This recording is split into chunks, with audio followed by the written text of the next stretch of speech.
Hello, everyone, and welcome to EVTN News, your source for Catholic information. Before I get started, though, I just have an observation. I noticed that the SSPX, the website that they have, the Crisis in the Church podcasts, where they have them housed, as well as the Sacrament series, that website is down. I don't suspect foul play. I think they just maybe decided not to maintain it, or maybe they didn't renew the domain name accidentally, inadvertently. But I don't know. I really enjoyed their podcast series. They also had audiobooks available for free from Archbishop Lefebvre, and so um, I don't know what's the problem with that. It's just kind of a definitely a disappointment. I really appreciated all the stuff that they were posting, and I've listened to a lot of it. I found it interesting. So if any of you, if you have any information on that, let me know. I'd be happy to see that up and running again. Anyway, let's move on to Archbishop Vigano. I posted a few articles in the description down below of Vigano, an interview with Archbishop Vigano. There was a conference held by the Civitas movement on August 13th. And Archbishop Vigano is interviewed, and I'm just going to read a few things that he said. He said, "My advice to diocesan priests is to resist and show firmness in the face of a series of abuses that have been going on for too long now. It would help them understand that it is not possible to put the Tridentine Mass on the same level as the one invented by Archbishop Bugnini, the Novus Ordo, because in the first the truth is affirmed unequivocally in order to give glory to God and save souls, while in the second, which is the latter, the Novus Ordo, the truth is fraudulently silenced and often denied in order to please the spirit of the world and leave souls in error and sin." Wow. Regarding the Novus Ordo, he said the time will come when the misunderstandings and errors of the Second Vatican Council will be condemned, and with them their cultic expression. The right, a right, born of lies and fraud, conceived by a modernist Freemason, imposed by force through the abolition of a 2,000-year-old right, does not even deserve to be analyzed in all its specific points. It must simply be canceled. All right, that's Vigano on the Novus Ordo. Regarding Pope Francis, he said, "The intemperance of an authoritarian tyrant, consumed by hatred for the Church of Christ, is opening the eyes of even the most moderate, showing them that the whole conciliar fraud is based on aversion to the truths expressed by the Tridentine Mass, while the official narrative claims that the liturgical reform was only meant to make these truths more accessible to the faithful by translating them." Wow. Okay, if you want to read through the whole article, I mean, I didn't even read. Those are kind of like the dynamite quotes, but there's plenty more in this LifeSite News article, and also, I believe Marco Tassati posted that on his blog. I linked that as well. You can read through Vigano's whole interview, and it's full of this type of information. See what you think. Let me know. Let me know. Do you agree with Vigano? I think he has a lot of credibility with what he's saying. He's backing it up with facts. Moving to the German bishops. So last week I reported on the German bishops, their conference, and what they passed and what they didn't pass. Well, it seems as though they ended up actually passing what was originally voted down, the LMNOP stuff. So Taylor Marshall, I think he did a video on this, and I said, "Oh no, they voted that down." Well, they did vote it down, but then they didn't. On the first day of the assembly, the progressive forces keen on changing church teaching suffered a setback, as a key document was unexpectedly rejected by a significant blocking minority of bishops. These 21 German bishops had voted in a secret ballot against a document, keyword secret ballot, that aimed at changing the Church's moral teaching on LMNOP, contraception, and gender identity.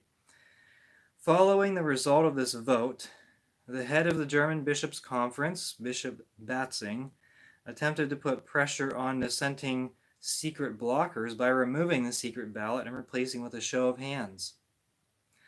All in favor, raise your hand, right? 40 of the 56 German bishops, which equals to 71%, voted in favor of the text that proposes a change to church teaching on LMNOP. So several bishops that voted against it in the ballot, in the actual ballot, whenever the German bishops changed it to the peer pressure, these bishops caved to the peer pressure show of hands.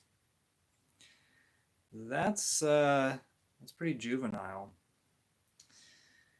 The document of the Synodal Way calls for a change of this and other related paragraphs in the Catechism, saying, in the course of the reassessment of LMNOP, among other things, the passages 2357 to 2359 and 2396, which are the passages for LMNOP and chastity, of the Universal Catechism should be revised. Likewise, the corresponding passages in the Catechism Compendium, and I guess this was the one from 2005, should be amended. In the Compendium, LMNOP Acts needs to be removed from a list of principal sins against chastity. What? So straight couples are in sin, but the LMNOPs are not? Oh boy. That indicates, doesn't that indicate that they're more like animals and can't control themselves? Anyway, moving on to India. In Goa, India, priests came under fire for celebrating Hindu religious festivals, and the diocese fired back. Oh boy, this is bad. They said Jesus Christ is the ultimate model and inspiration for interreligious harmony. Being a Jew, he transcended and reached out to others outside of his own culture. His encounter with the Syro-Phoenician and Samaritan woman, the parable of the Good Samaritan, the praise of the Roman officers, and the praise of the Roman officers' faith are striking examples showing Jesus' openness to non-Jewish people. During the time of St. Paul, the Christians of Rome did not live in a Christian society either. He wrote to them, live in peace if all possible, to the extent it depends on you. These words inspire us to do all we can to diffuse tensions and to avoid conflicts and foster peaceful coexistence. Well, I don't know. I think peaceful coexistence, what does that mean? Does that mean accommodating other religious beliefs? I don't think so. I think it just means tolerating them. The document also quotes Vatican II, Nostra Aetate, and Pope Francis. And they said, rather than getting carried away with images, videos, and news items that smack of fanaticism and divisiveness, oh, there we go. You're divisive. We should appreciate those who move out to build bonds of friendship and harmonious human society. Sounds kind of like the United Nations rather than a Catholic diocese. Photos and videos can be misinterpreted, which has been purposely done in the news items circulated on social media regarding priests visiting Hindu brethren.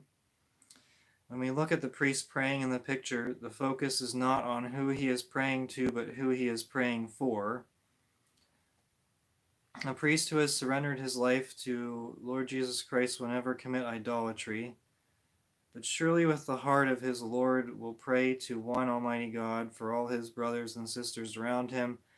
And that is what we are called to do, pray for each other. Let us be messengers of God's love and kindness to all and build harmonious small human communities around us. A priest who has surrendered his life to Lord Jesus Christ will never commit idolatry. Really? Did you see the Pachamama ceremony in Rome? That's all I'm going to say about that. Washington, D.C. Cardinal Wilton Gregory instructed priests in some unofficial yet clearly understood message not to deny communion to Biden. When Biden attends the Eucharist locally in Washington, D.C., the Secret Service and White House staff informs the local parish about his presence. Some priests announced that they will not comply with the order, but those parishes are likely not to be attended by Biden. Hmm, not a surprise. He goes to a lot of Jesuit churches. What does that say about the Jesuit church? It indicates that they reject the Catholic faith, or at least um, line by line, at least line items of Catholic doctrine they reject. Not a surprise, it's Jesuits. I don't know if he attends other non Jesuit churches, but it certainly seems like those are some of his favorites. And it certainly seems like the Jesuits are happy to have him, too. What a match made in, well, not heaven. Alright. Nighty night. Oh, wait, no, I'm not leaving yet. I'm talking about Nighty Night Tobin. Um, in hundreds of in person and online sessions this year, more than 15,000 local Catholics said the church. Oh, this is Nighty Night Tobin's archdiocese. I apologize for the context. This is the Archdiocese of Newark, New Jersey, by Cardinal Joseph, led by Cardinal Joseph Tobin. In hundreds of in-person and online listening sessions this year, more than 15,000 local Catholics said the Church needs to make fundamental reforms to become welcoming to women, LMNOP parishioners, immigrants, and young people who have increasingly strayed from religious life. This is from the New Jersey Herald, and so I believe that by religious life they just mean people attending a church, not religious vocations. Anyway, 15,000 people participating in that synod, that seems awfully high.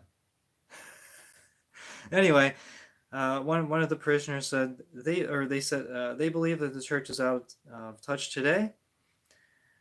Many suggested that the catechism be updated to reflect changes in doctrine and regulations that no longer apply in today's world, according to the Archdiocese report, which is very interesting. It's quite interesting, quite similar to what Cardinal Tobin said a few years ago in a speech where he said that the catechism should be changed in regards to LMNOP, and now the Archdiocese reports that these parishioners, or maybe not parishioners, want a change to the catechism to update the catechism. Wow, what a coincidence. Or not. The local survey, part of the broader global initiative by the Catholic Church, quote, opened a way to think concretely about how to address issues on the local level, Cardinal Tobin said. It sure did, didn't it? What about opening a way to think about how McCarrick influenced the appointments of bishops and cardinals? Yeah, nighty night to that. All right. Bus nun Sister Laura Nettles, the executive director for Mission and Social Justice for Catholic Viterbo University, answered questions at the university's mission convocation. So an audience member asked why a pro baby slaughter club. The proposition had been made to this bus nun, who said she could not allow the club to be called pro-choice due to it being a trigger against the Catholic Church. She is a member of the Franciscan Sisters of Perpetual Adoration. She said that she would love to say yes to the club, but asked the student who approached her with the idea if he would be willing to consider a different name. Some of the options she suggested were Health Club or Reproductive Rights Club. She indicated that the club would be more feasible under a different title, although she also said it could do much of the same work, which would include supporting access to slaughter of the unborn as a right. She also addressed the active pro-life club on campus, saying, "We are significantly curtailing their activities, what they can do, what they can't do. They actually have to jump through a lot of hoops to be able to do what they do." So this is your Catholic education hard at work, but don't trust a bus nun, I would say. I think that's probably good advice to follow. Never trust a bus nun. If they're not wearing a habit, then what does that say about their vocation? I mean, seriously. Do they accept all the doctrines of the Catholic faith? It's very questionable. That's one way you can tell. And if a priest wears if a priest is not wearing a clerical outfit,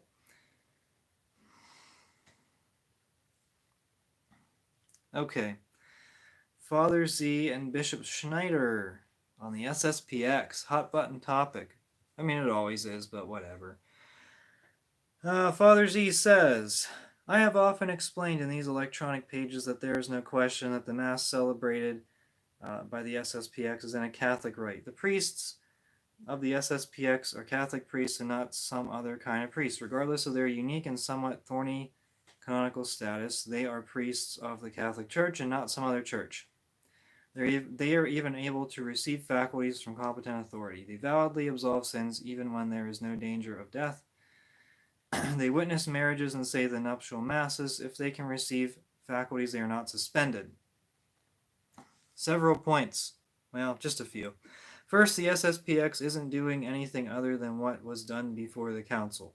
Next, the society, the SSPX, is not in schism, nor is there an excommunication on members of the SSPX. This is from Bishop Schneider, and thus they are not outside the church. And I believe Bishop Schneider said this as well. When there is an emergency of faith, the canonical legal aspect is secondary, and the first priority is the faith, the truth, and the liturgy, and all this which the church always kept as it was in the 4th century during the Arian crisis. All right, moving to Rome. Pope Francis has been going to Gemelli Hospital 3 times a week since his return from Canada, allegedly for radiotherapy. Francis reportedly leaves the hospital about an hour and a half after entering each time. However, it is unlikely that Francis could leave the Vatican so frequently without it becoming public. This is from Gloria TV. Radiotherapy, doesn't that sound like radiation? Things are getting weird, guys. 2 popes. Anyway, moving to Cardinal Zen. We got a number of topics of Cardinal Zen, and I just found out today that his trial in China was delayed. It may be delayed for like a few days or a week. It was scheduled for today. So Bree Dale interviewed Cardinal Hollerich. Remember Cardinal Hollerich, SJ, the one who came to the Midwest, and someone asked him about LMNOP and if it was sinful, and he said no, and no, LMNOP is not sinful, and Pope Francis supports me on this. When asked if Cardinal Hollerich would speak to someone like Cardinal Zen, Cardinal Hollerich replied, no. I know that also when I visited China and spoke to many Chinese people, that Cardinal Zen is also controversial in mainland China. Of course, I respect him. He is a brother cardinal, but people in China say that every time Cardinal Zen speaks up, they get persecuted. So Cardinal Hollerich's, I guess his solution is, don't support Cardinal Zen, and instead go along with the Chinese Communist Church. And you can do a few Catholic things as long as you pay homage primarily to the Lord and Savior Xi. And he says that's all right. That's what he wants. Now, he visited China.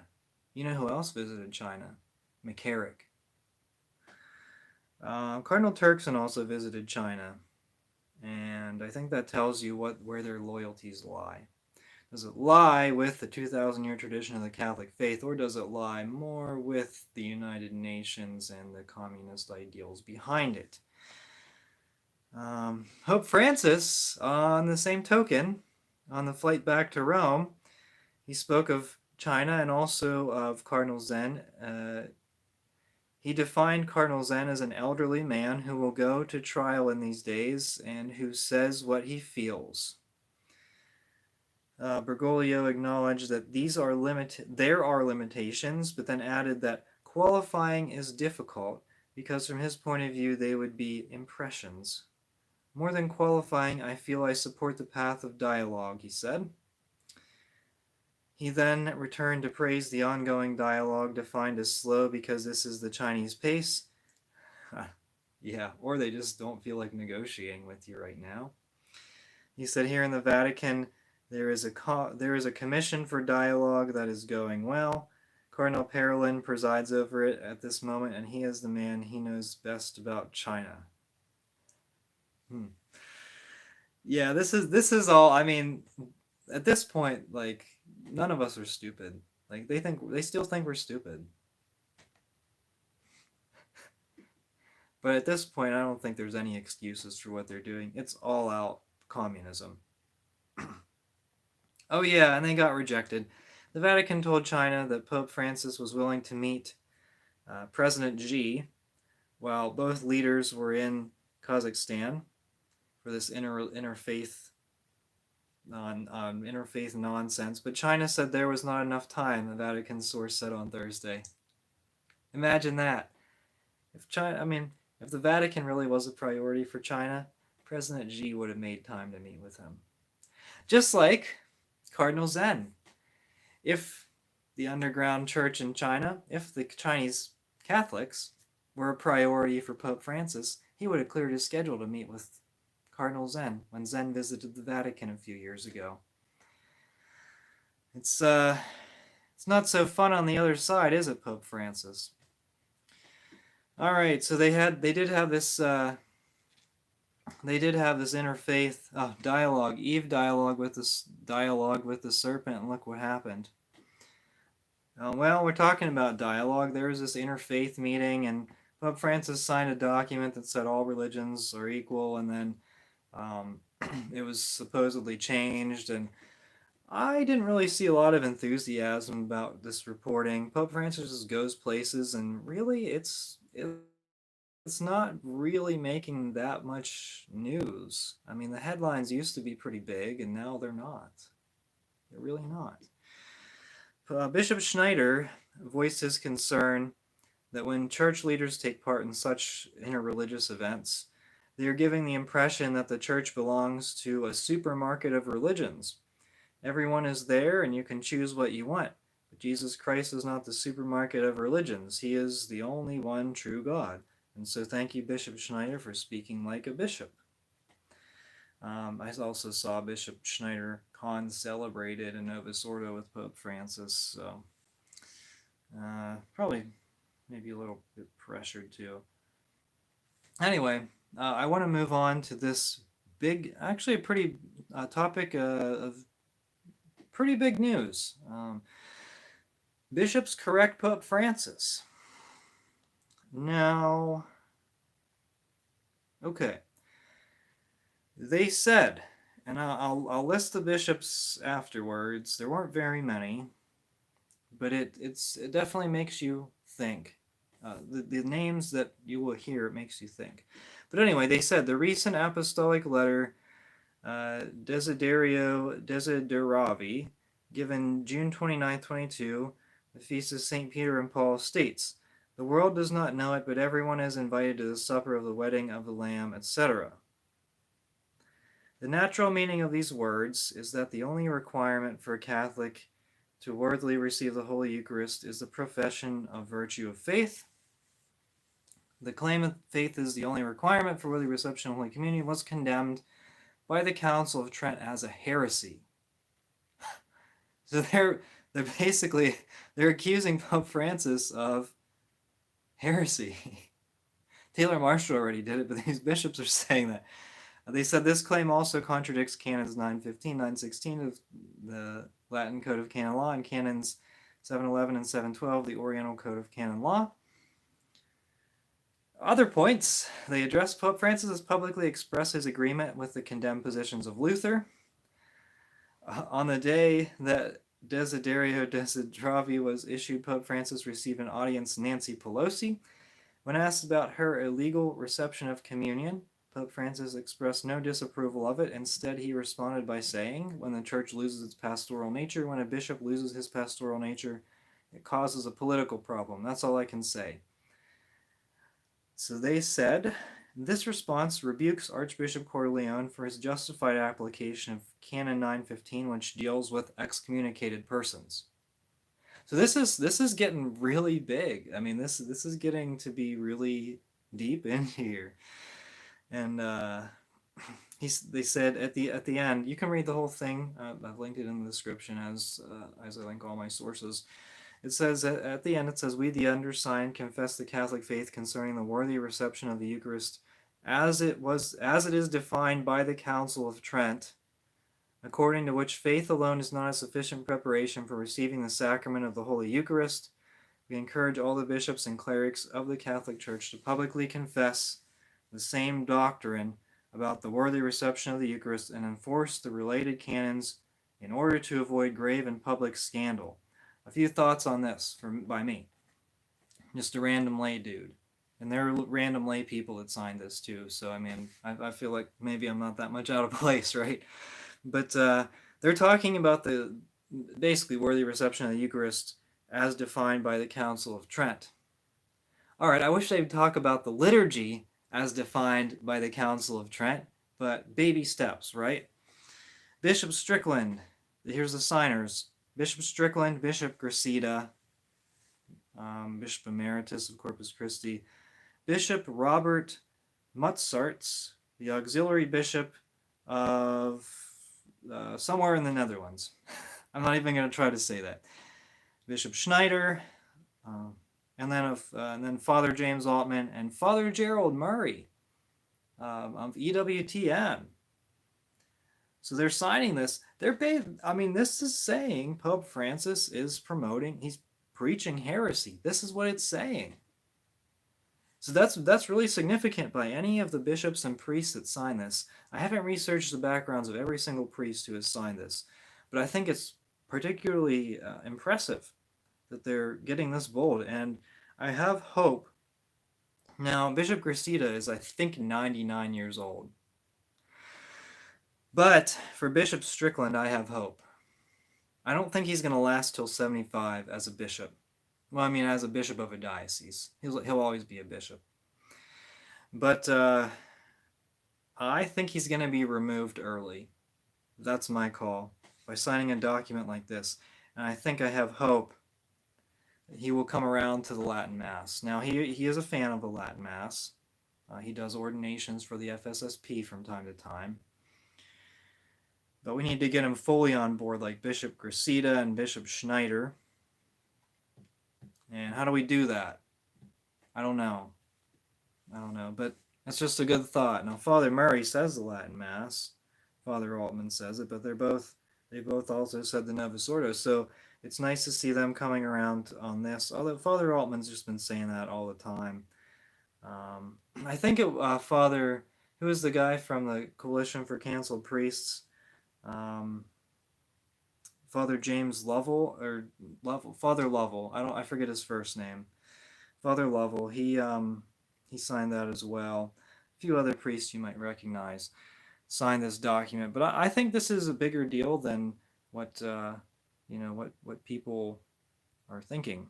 Okay, let's get to the comments. I feel sorry for those who don't have a Latin Mass available to them within a reasonable driving distance. And I'll tell you it's 3 hours one way. I'll tell you that 3 hours one way is not reasonable if you have children. All right. Yeah, in the winter occasionally. Yeah. Well, here's the problem with the best thing to do is start to fix the new Mass by ditching Lector's acolytes. Now, the best thing to do is reach out to the SSPX and see what they can do for you, because you're not getting rid of altar girls. You're not getting rid of the female lectors, and you're not getting rid of communion in the hand. It's not happening, and you're going to fight a losing battle. Please keep Cardinal Zen in your prayers, certainly. All right.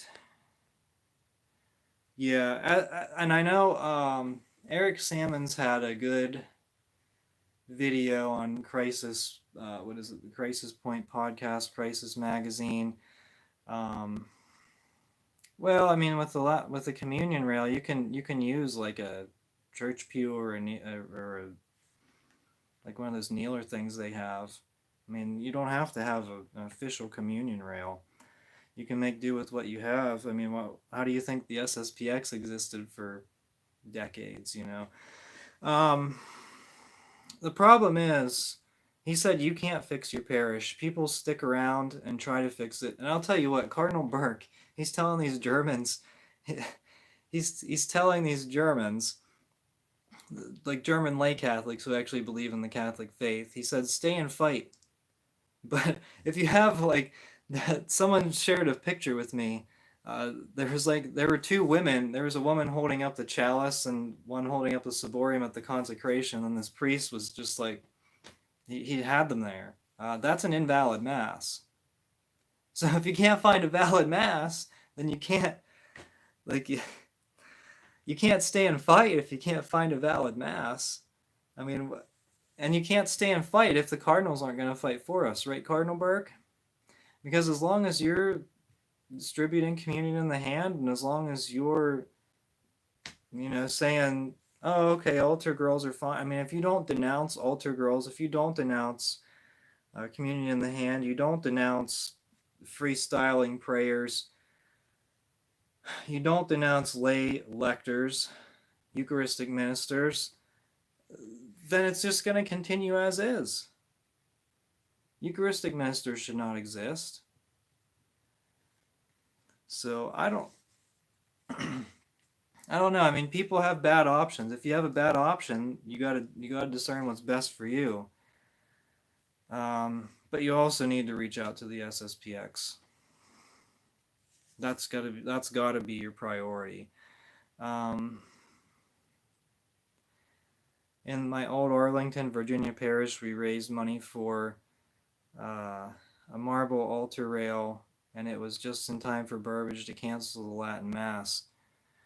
Yeah, find parishes where you can own, like where lay people can own them. Oh yeah, that's one of the few dioceses. In my diocese, we don't allow altar girls, but unfortunately, people do receive in the hand. Yeah, and you can do like, you can do anti-communion in the hand pamphlets, and just leave them in the back of church. I know someone who did that.